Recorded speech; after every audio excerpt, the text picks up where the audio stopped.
ಇನ್ನು ಇದನ್ನೇ ಮುಂಜಾನೆ ಸುಪ್ರಭಾತದೊಳಗೆ ಸುಪ್ರಭಾತ ವಾಷಿಂಗ್ ಪೌಡರ್ ನಿರ್ಮ 16 ರೂಪಾಯಿ ನಿರ್ಮ 16 ರೂಪಾಯಿ ನಿರ್ಮ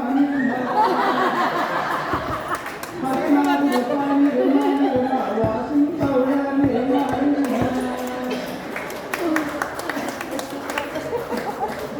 ಇದು ನೈಜ ಹಾಸ್ಯ.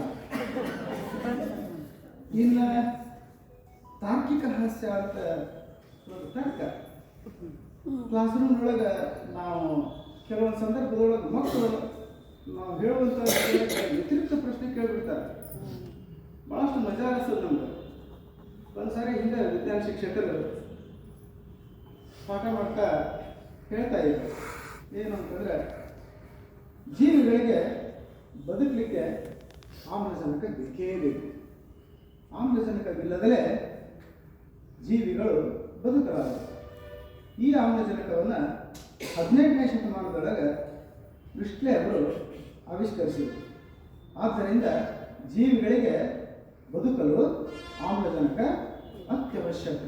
ಅದು ಇಲ್ಲದೆ ಜೀವಿಗಳು ಬದುಕಲಾರವು ಅಂತ ಒಂದು ಸ್ಟೇಟ್ಮೆಂಟ್ ಮಾಡಿದರು.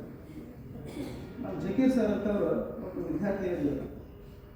ಸರ್, ಹಂಗಾರೆ ಆಮ್ಲಜನಕ ಕಂಡು ಹಿಡಿಯೋಕ್ಕಿಂತ ಮೊದಲ ಬದುಕಿತ್ತು ತರ್ಕ ಇದು.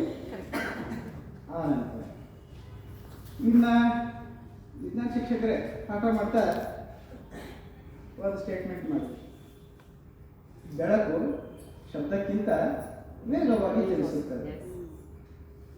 ಅವಾಗ ಮಗು ವಿಚಾರ ಮಾಡ್ತು, ಹೌದು ಸರ್, ನಾ ಇದಕ್ಕೊಂದು ಎಕ್ಸಾಂಪಲ್ ಹೇಳ್ತೀನಿ. ಹಾಂ ಹೇಳಪ್ಪ.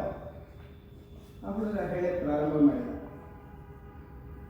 ಸರ್, ಮಿಂಚಿನ ಬೆಳಕು ಮೊದಲು ಕಾಣಿಸ್ತದೆ, ನಂತರ ಗುಡುಗಿನ ಶಬ್ದ ಕೇಳಿಸ್ತದೆ. ವೆರಿ ಗುಡ್, ಅಡ್ಡಿಲ್ಲ, ಚೆನ್ನಾಗಿ ತಿಳ್ಕೊಂಡಿದ್ದೀರ. ಬಟ್ ಸರ್, ನನಗೊಂದು ಸಂಶಯ. ಏನಪ್ಪ ಅಂತದ್ದು?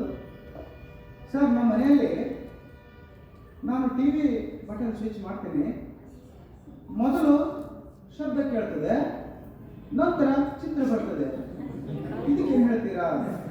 ವಿಜ್ಞಾನ ಮಾಸ್ತರ್ಸ್ ತಂದಿದ್ದು. ಯಾಕಂದ್ರೆ ಸ್ಟೇಟ್ಮೆಂಟ್ ಏನು ಹೇಳಿದ್ದ?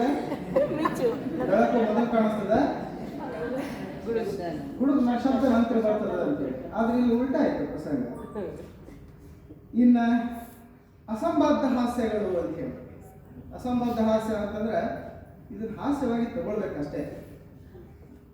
ಹೆಂಗ ಅಂತಂದ್ರೆ, ನಾವು ವಿಜ್ಞಾನ ಶಿಕ್ಷಕನ ಪಾಠ ಮಾಡ್ತಾ, ಮಕ್ಕಳೇ, ಧಾತುಗಳ ಪರಿಚಯ ನಿಮಗೆಲ್ಲ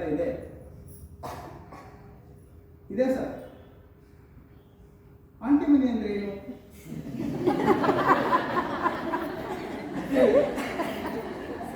ಕೇಳಿದ ತಕ್ಷಣ ಶಿಕ್ಷಕ ಕೇಳಿದ ಮಗು ಉತ್ತರ ಕೊಟ್ಟ, ಸರ್, ನಮ್ಮ ಮನೆಗೆ ಯಾರಾದರೂ ಆಂಟಿಗಳು ಬಂದಾಗ ಕೊಡುವ ಹಣವೇ